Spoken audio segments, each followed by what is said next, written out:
Hi, నేను మీ రాహుల్ అయ్యర్. మనతో పాటు సినీ క్రిటిక్ విజ్ఞాన్ దాసర్ గారు ఉన్నారు. నిన్న ఈవినింగ్ నాంపల్లి కోర్ట్ ఒక తీర్పు ఇచ్చింది దగ్గుపాటి ఫ్యామిలీ గురించి. అసలు ఆ విషయం ఏంటి, వాళ్ళ మీద కేసు ఎందుకు నమోదైంది అనేది మనం ఇప్పుడు తెలుసుకుందాం. సార్ నమస్తే. నమస్తే అండి. సో వెంకటేష్ గారి మీద, సురేష్ బాబు గారి మీద, రానా మీద, వాళ్ళ తమ్ముడు అభిరామ్ మీద నిన్న నాంపల్లి కోర్టు ఒక ల్యాండ్ వివాదంలో సెక్షన్స్ 458, 456, 120B, 448 మీద కేసు నమోదు చేశారు, సమ్మన్స్ ఇష్యూ చేశారు. అసలు ఆ నందకుమార్ ఎవరు, ఆ ల్యాండ్ ఏంటి, అసలు ఈ వివాదం ఏంటి, ఆ డెక్కన్ కిచెన్ స్టోరీ ఏంటండి? బేసిక్గా 2022లో జరిగిన వ్యవహారమే ఇది. ఇప్పుడు రానాకి సంబంధించి, వెంకటేష్ గారికి సురేష్ బాబు గారికి సంబంధించిన ల్యాండ్ మనకు తెలుసు. ఈ రామానాయుడు స్టూడియో దగ్గర వాళ్ళకి సంబంధించిన కమర్షియల్ స్పేస్ ఉంటే దాన్ని నందకుమార్కి లీజుకి ఇచ్చారు. ఈ నందకుమారు ఆనందం తట్టుకోలేక ఏం చేశాడు, దాంట్లో డక్కన్ కిచెన్ పేరుతోని రెస్టారెంట్ చేసుకున్నాడు, ఫుడ్ బిజినెస్. ఆ కాలం ఎప్పుడంటే ఆ పక్కనే సింప్లీ సౌత్ మన షెఫ్ చలపతి గారిది, మధ్యలో ఇంకోటి లా వాంట్ సంథింగ్ ఇంకేదో అలా కలకలకల్లాడేది. Morning star bar and restaurant, morning star or something, ఇవన్నీ ఉండేవి, కలకల్లాడేది అప్పట్లో.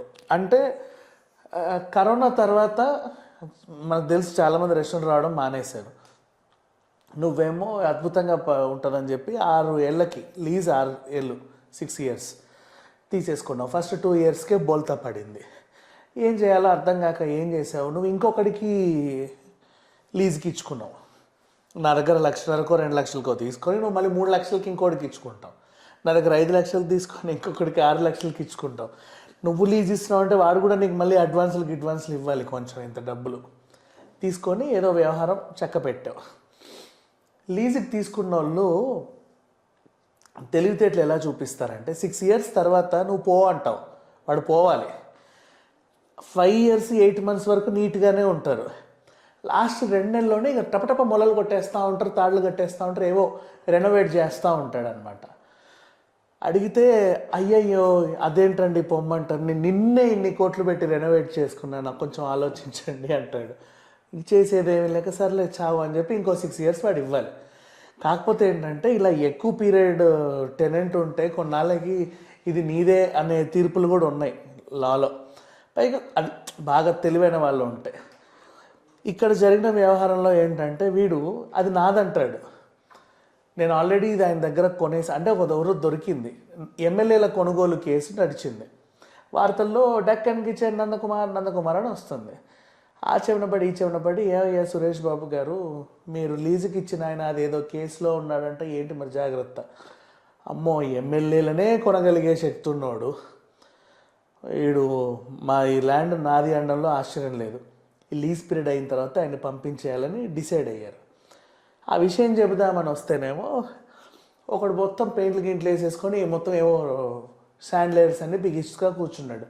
ఏంటి బాబు అంటే, నందకిషోర్ గారిదే కదా, ఆయన మాకు ఇచ్చాడు లీజుకి, మేము ఇప్పుడే మొలలు కొడుతున్నామంటే, ఎవడరా నీకు లీజుకి ఇచ్చేది, నాది, వాడేవాడు నీకు ఇవ్వడానికి, పీకేయండి అని చెప్పేసి GHMC వాళ్ళని పిలిచి మొత్తం అదంతా కూల్చేశారు అక్కడ ఆ కన్స్ట్రక్షన్ పాక్షికంగా. సో వీడేం చేశాడు, కోర్టుకి వెళ్ళాడు. కోర్టుకి వెళ్ళి వాళ్ళు చెబితేనే నేను రెనోవేట్ చేసుకున్నానండి యాక్చువల్గా, లేకపోతే చెప్పండి ఇప్పుడు 2 కోట్లు పెట్టి నేను ఇది ఎందుకు చేపిస్తా, అదే ఇంకో చోటికి మార్చుకుంటాం కదా. ఆ ఏరియాలో అసలు డక్కన్ కిచెన్ అంటే ఎంత అద్భుతం అంటే, మొత్తం ప్రపంచం నలుమూలల నుంచి అందరూ డక్కన్ కిచెన్ ఎత్తుకుంటూ ఇక్కడికే వస్తారు, నాకు అంత బిజినెస్ అయ్యిద్ది, అందుకే నేను రెనోవేట్ చేయించుకుంటూ ఆయన్ని కొనసాగింపు చేయండి అని అడిగాను. ఆయనేమో చేయలేదు, నేను లేదు, నువ్వు గెట్ లాస్ట్ అంటున్నాడు.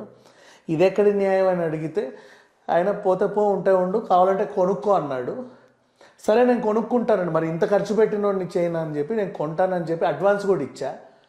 ఇప్పుడేమో ఇది మేము ఇవ్వలేదు అది ఇదని ఎదురు తిరుగుతున్నాడు అని అన్నాడు. ఈయన తరఫున లాయర్ ఏం వాదించాడు అంటే, నా క్లయింట్ ఎంత అమాయకుడు అంటేనండి, ఇప్పుడు 6 నెలలు 2 months అది ఖాళీ చేయాలని తెలిస్తే ఎవడైనా 2 కోట్లు పెట్టి రెనోవేట్ చేయిస్తాడా, వాడు చేయించి 2 లక్షలు అయి ఉండొచ్చు, కానీ ఇక్కడ రాస్తారుగా చేయించుకుంటారా? ఎంత ఎదవైనా అలా చేయించుకుంటారా? చూడండి రిపోర్ట్స్, ఇదిగో ఇదిగో ఇదిగో ఇదే ఇచ్చాడు, ఇదే ఇచ్చాడు, ఇదే ఇచ్చాడు, వాటికి సంబంధించిన బిల్స్ ఇవి. అలా చేయరు కదా అని అంటే ఇదేదో తేలట్లేదు, వీడు మంచోడా వాడు మంచోడా అర్థం కావట్లా. అర్థం కాకపోతే కోర్టులో ఏమైద్ది? స్టే, దాని మీద స్టే ఉంది. సో అలాంటికి నీదైనా సరే నువ్వు చేయడం లేదు, నేను చేయడానికి లేదు. చూసారు పాపం ఎంత కాదనుకున్న ల్యాండ్ మందేగా, నాది అనుకున్నప్పుడు అలా ఖాళీగా పడి ఉంటే ఎవరికి ఉండదు. ఈ నెల ఏం చేశాడు, ఆల్రెడీ పాక్షికంగా కూల్చారు కదా, ఫుల్గా దాన్ని నీట్గా స్కేటింగ్ చేయించి ఏదో చేద్దాం అనుకున్నారు. దిస్ ల్యాండ్ బిలాంగ్స్ టు మాది అని బోర్డు పెట్టి ట్రెస్ పార్సల్స్ ఆర్ ప్రాసిక్యూటెడ్ అని పెట్టి చేస్తే నాకు సంబంధించింది మొత్తానికే కూల్చేశారని హైకోర్టు పరిధిలో కేసు రన్ అయ్యే టైంలో మీరు ఎలా ప్రాపర్టీని కూలుస్తారు అని చెప్పి ఈయన పిటిషన్ వేసాడు.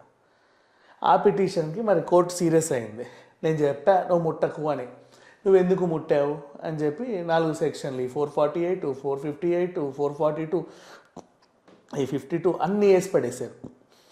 నలుగురు మీద, వెంకటేష్ గారి పైన, సురేష్ బాబు గారి మీద, రానా పైన, రానా తమ్ముడి పైన ఈ కేసులు వేశారు. ఎలా ఉందంటే సంక్రాంతికి అన్ని థియేటర్స్లలో వెంకటేష్ గారి సినిమా సంక్రాంతికి వస్తున్నాం అని ఎలాగైతే ఉందో, వెంకటేష్ గారింటికి సంక్రాంతికి పోలీసులం వస్తున్నాం అన్నట్టు ఉంది పరిస్థితి.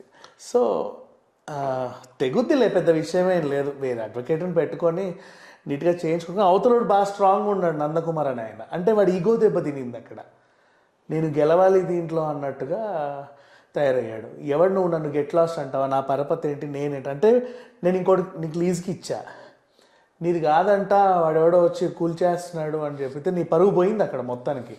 ఆ సర్కిల్ మొత్తంలో నీ రెప్యుటేషన్ పోయింది. వాడు లేదు లేదు రా నిజంగా నాదే, అసలు వాడేవాడు అడగడానికి ఉండు నేను కోర్టులో కొట్లాడతాని సమాజంలో వాడి సర్కిల్లో వాడు మంచోడని ప్రూవ్ చేసుకోవడానికి, నిరూపించుకోవడానికి కోర్టులో కేసు వేసి తిరుగుతున్నాడు. సో దీనివల్ల వెంకటేష్ గారి కుటుంబానికి ఎటువంటి సమస్య లేకుండా బయటపడతారంటారు? ఒక్క నిమిషం, ఫిలిం నగర్లో చీమకు కూడా తెలుసు ఆ కొండంతా పాపం రామానాయుడిదే, ఆ పక్కన నార్నే మన ప్రణతి వాళ్ళది, అటువైపు డౌన్ అదంతా వాళ్ళదే.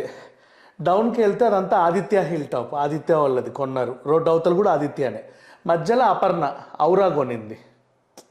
మనకు రెగ్యులర్ తెలిసిందే అదంతా, ఆ గ్లోబల్ అదేదో ఉంటుంది అది. సో అది రామానాయుడు వాళ్ళది ప్రాపర్టీ, వీడెవడో వచ్చి నాది అంటే ఎట్లా కుదురుద్ది?